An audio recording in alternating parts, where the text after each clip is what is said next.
schools in communities, but today we're going to be learning about communities in schools. Stay with us on this edition of Austin Faith Dialogue.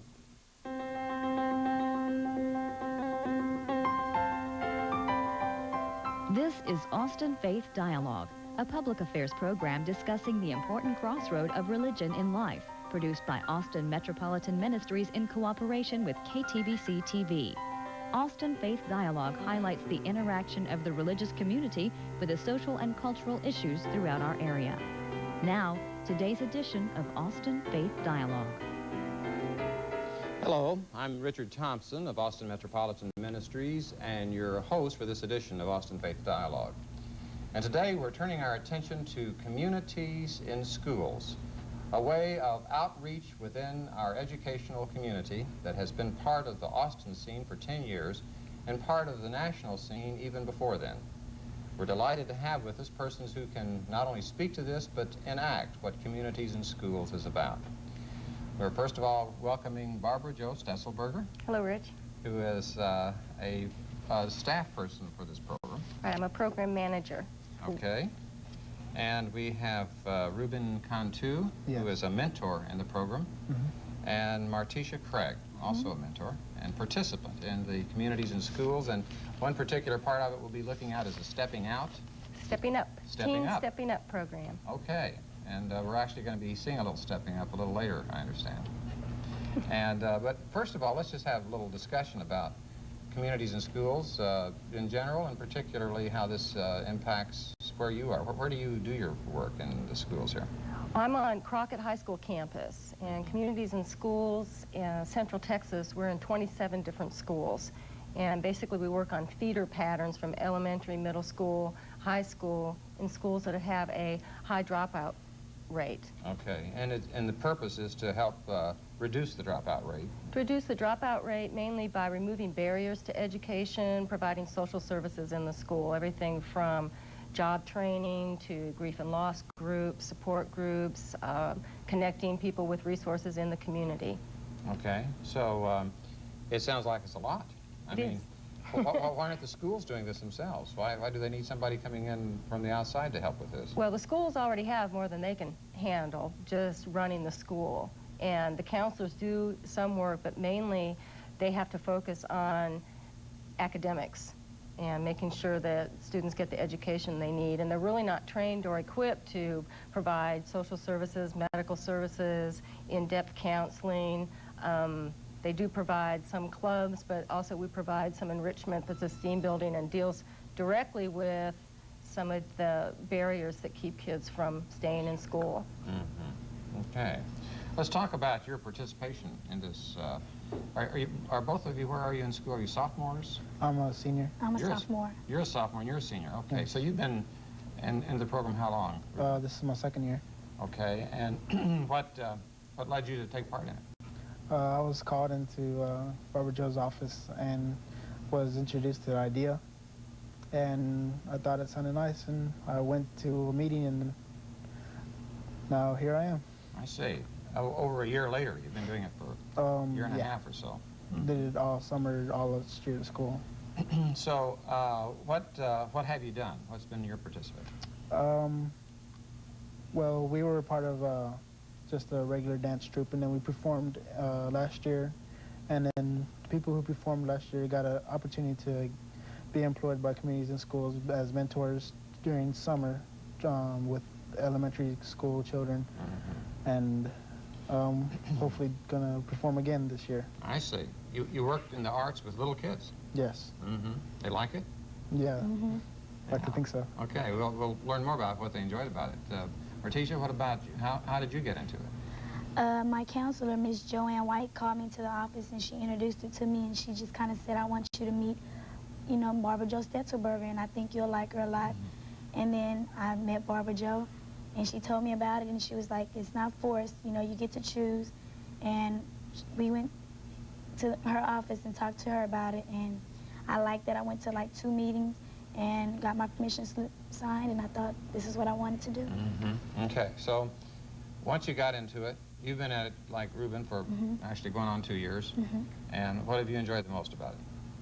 I think I enjoyed the most was the little kids over the summer. When you were a mentor. Right. And what did you teach them to do again? Just be a little more specific. To be aware of themselves and to learn to respect themselves as well as others. And you had Through them dance. Through dance. Okay, you actually taught them to do some dancing. Correct. Some movement.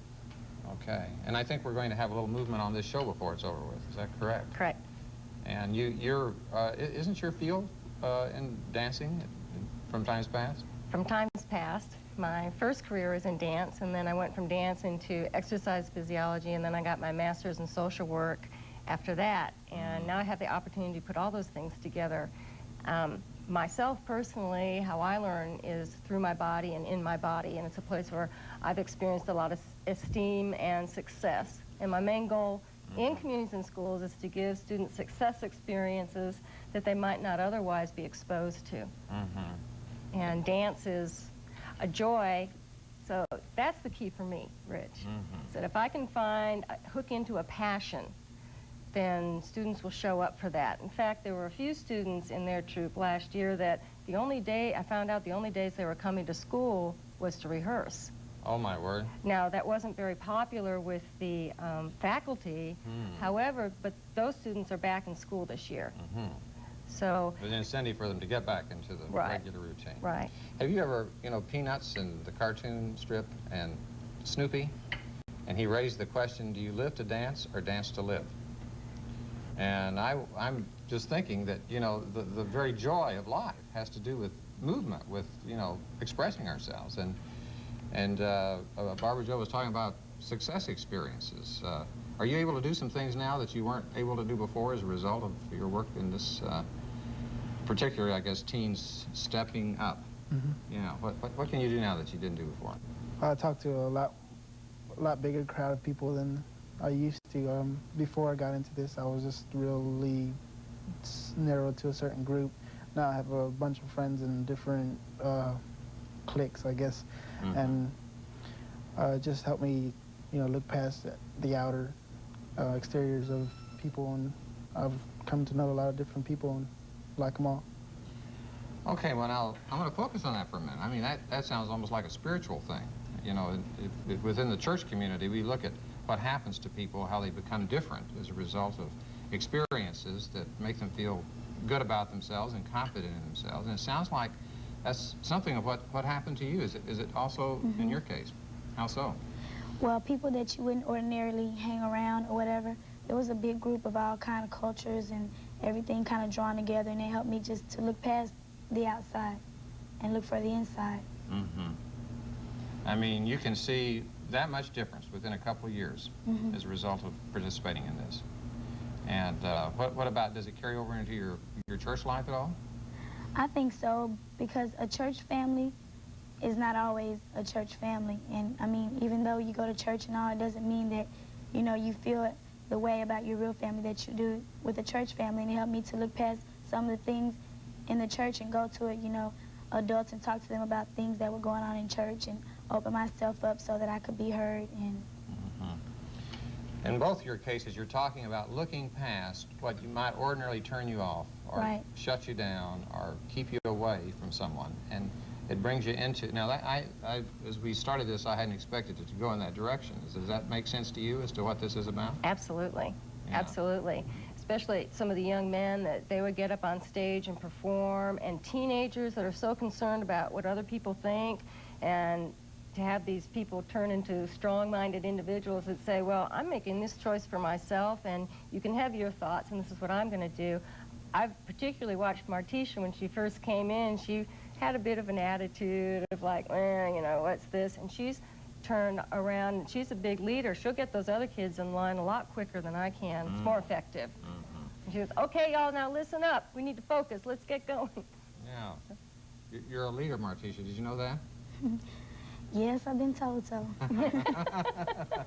That's great. I mean, and that's true. I think more often than not, to be a mentor, to be a peer, is to have an authority that even grown-ups don't have. It's hard to get teenagers to listen to us even still, but I mean, it's a lot easier now because people look up to me. They look up to us a lot. They've seen what you've done, and they admire what you've done. I always get the question, how do you get on stage and perform in front of so many people and stuff like that. Yeah. And you were talking about that, Ruben, getting up in front of a lot of people.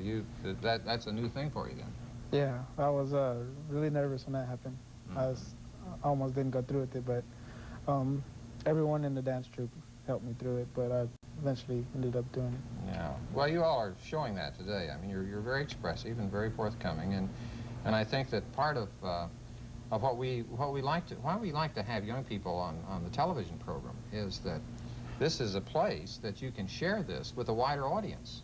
And when you're not afraid to say what's happened to you and who you are, then who knows who's looking in that can say, hey, they can do it, I can do it, sort of thing. Well, teenagers have a bad reputation, and I'm glad to be on here because there's a lot of teenagers that are doing very positive things. And one of the big surprises that I've had working with teenagers in particular is getting adults involved. You know, I have plenty of young people that are willing to do things, but getting the adults that will give up some evening time or some weekend time and get involved. So. Oh, really? Adults from the community? Yes. Just volunteers? It's a challenge, and they're kind of afraid of teenagers. So it's young people like Martisha and Ruben that kind of break through those barriers and say, I'm just a person too. Yeah. I mean, have you had to help adults come along to take part in this? Have you had volunteers from the community helping you out? Well, it's my parents, they helped out a lot, and at first they were really questioning me, is this what you really want to do? Is this what you really want to do? And they saw how I changed my attitude around a lot. So you got your folks involved. Yeah. What about any adults that you've worked with in this program? Just Barbara Jo and Michelle, the dance coordinator, and a couple of the interns, AmeriCorps and other people like that. That's just about it. Now, AmeriCorps is sort of like the Peace Corps in terms of being in this country. And so you have folks who have volunteered to work with you through that program? Correct, and they receive a living stipend, and then at the end of their service time, they receive money that they can apply towards their education. But the communities in schools implies that you've got folks out there in the community who are willing to get involved with the young people in the schools in this kind of way. Right. And who are some more, or what are some more examples of people that have come into it? Well, in particular with Teens Stepping Up, that came out of a dance residency that is a joint grant and a collaboration between communities and schools and the City of Austin Parks and Recreation Program, particularly Michelle Owens-Pierce, who's a professional dance educator. We also have the Austin Center for Attitudinal Healing that comes in and leads grief and loss groups. Okay. We have Texas Employment Commission that comes in. The university provides volunteers that will come in and help with our tutoring. That's probably where we have the most direct adult volunteer involvement on campus, our tutors. And then we have speakers that come in from Austin Rape Crisis Center, the Center for Battered Women, Health and Human Services. So that's an example of some of the repositioned staff that may actually be on campus so that we coordinate. My word, you've got a lot of people coming on campus just to help out in this. It's busy. Yeah. And this is just all at Crockett that you're talking about? Right. But there are other schools in town that are involved in it. Absolutely. The dance residency, the arts, the self-esteem building, that's an area of interest that I have. We have another physically oriented program that's called Students Run Austin, which is a marathon training program. So that's a particular area of expertise and interest I have. Other program managers have things like a violence prevention program. Let's see. Well, I'm not thinking of other collaborations. Well, it'll come back to you in the second half because we are going to take a break here. And during our break, what we want to do is rearrange our space here just a bit so that you can demonstrate some of what we've been talking about. And so I'm going to ask you folks to just hang on there a bit while we prepare ourselves for this next round. And thanks for being with us today on Austin Faith Dialogue. Serving Austin means serving you. That has always been the primary goal of Austin Metropolitan Ministries. We are religion in action through the work of these organizations. Each plays a key role in making the capital city a better place to live, but we can't do it alone. Do you have some spare time, talents, or any resources that you can share? If you do, please call AMM at 472-7627 because serving Austin means serving you.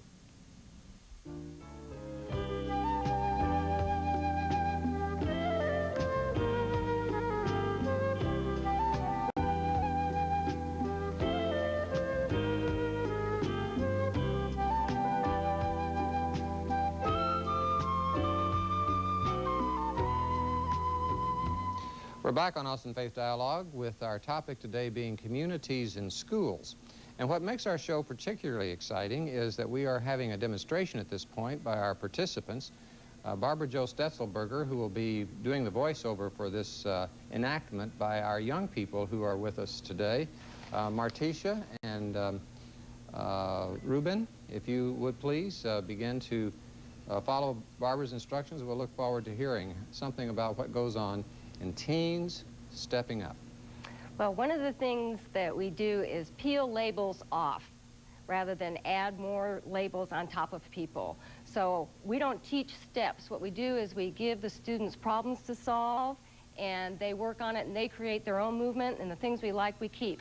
Since we're very limited in space here, we're going to work with shape and sculpture and how you create and form your life and the world around you. So to start with, just come to a starting shape, both of you please, any shape. Starting shape. Okay. Ruben, would you please be the shape maker and re-sculpt Martisha for us?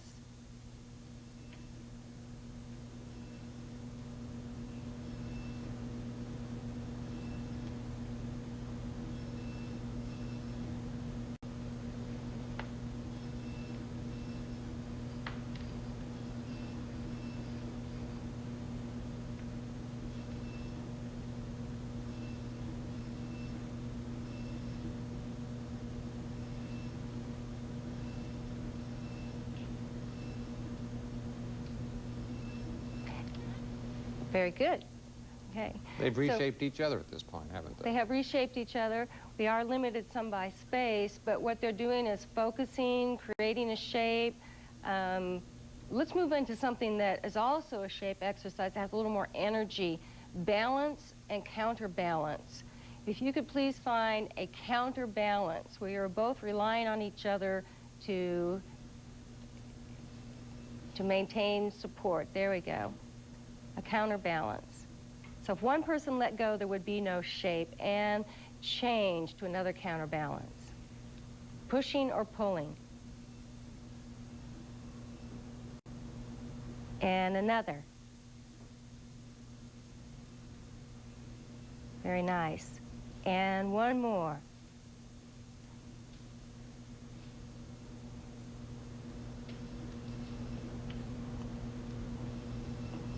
Very good. And come to center. Okay.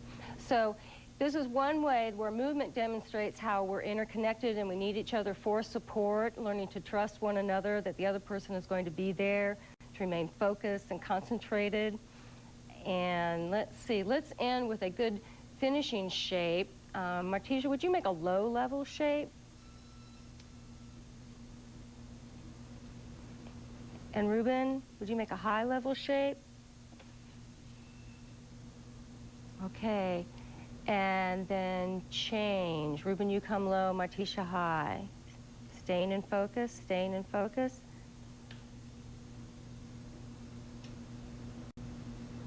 And come to a closing shape.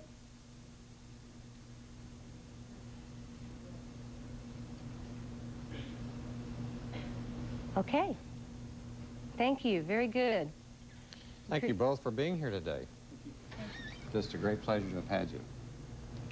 And I think, Barbara, if you could come back over just for a moment, we'll analyze that a little bit. I'm still thinking about what we have just seen here, and almost like a slow motion ballet.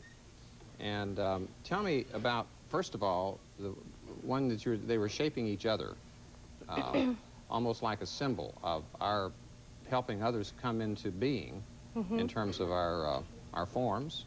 Is that sort of the subliminal text on that? Well, let's see.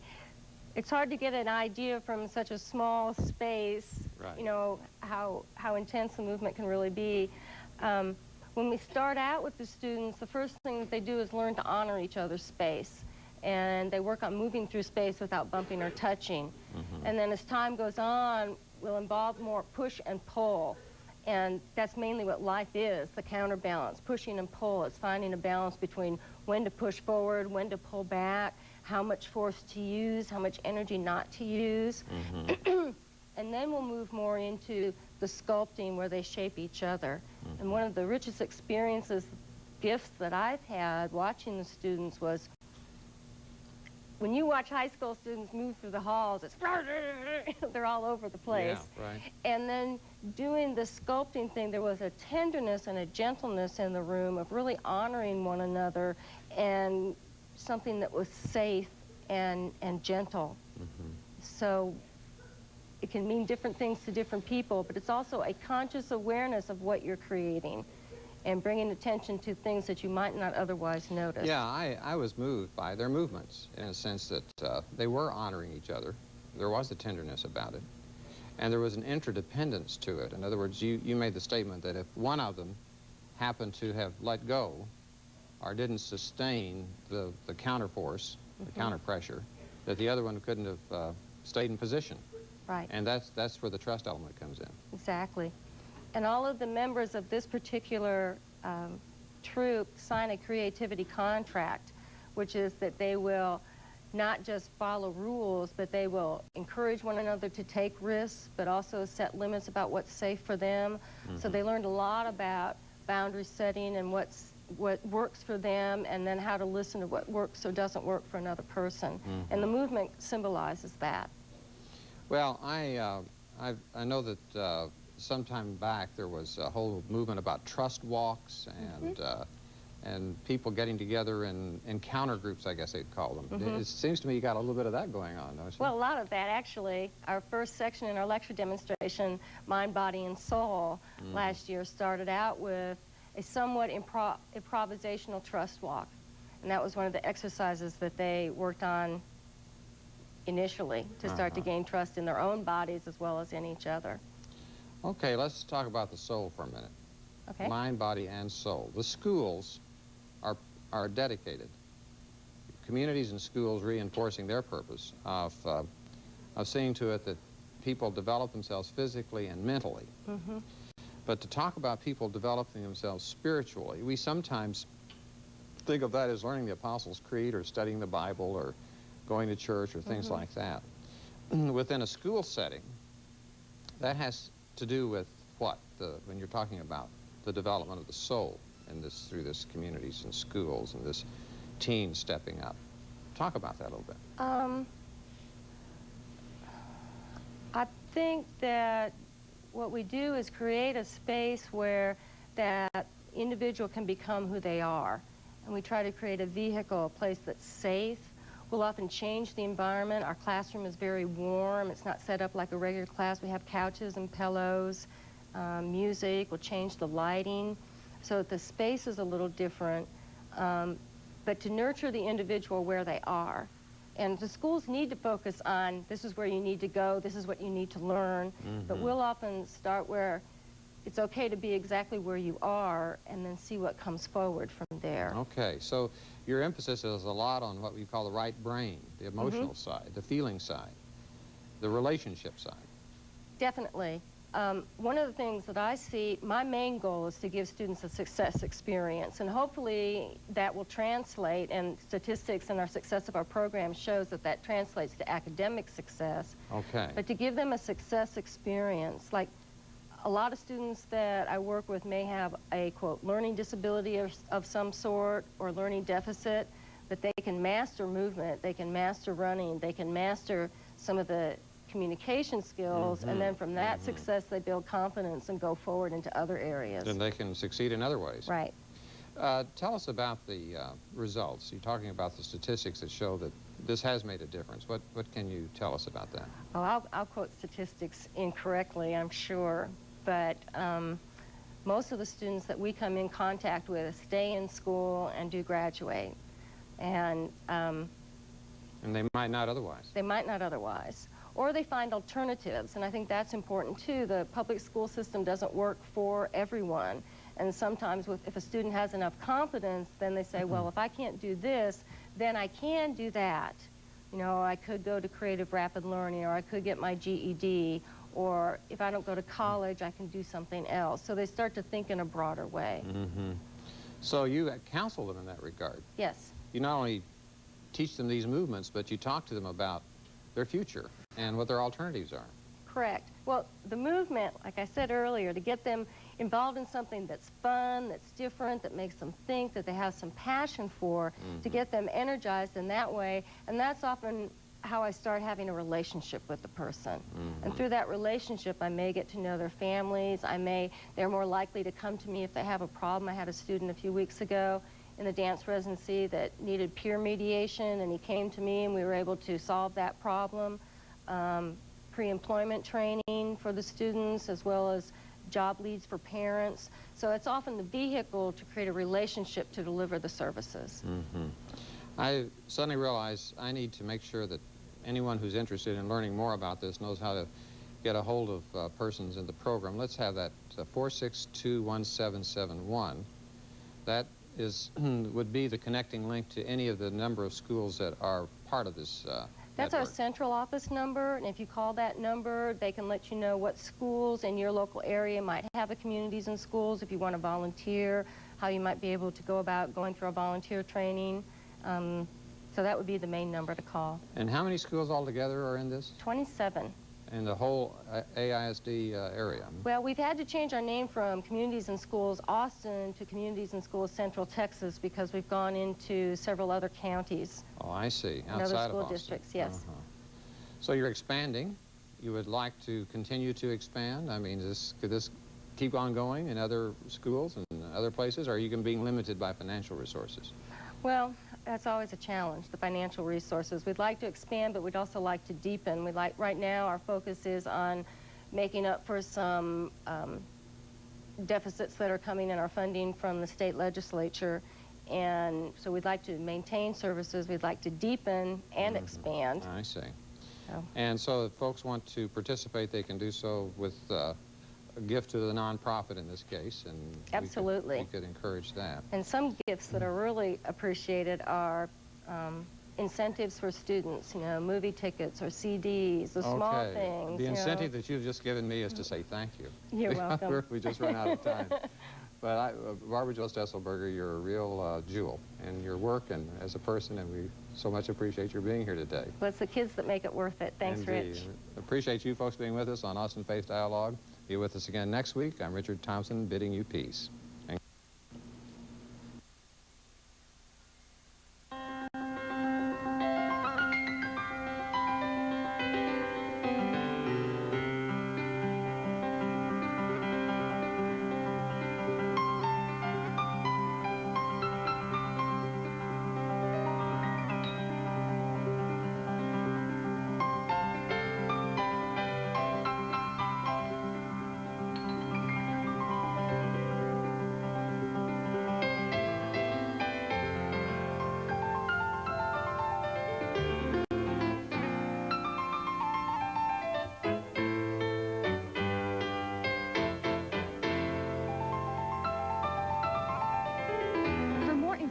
Call Austin Metropolitan Ministries at 472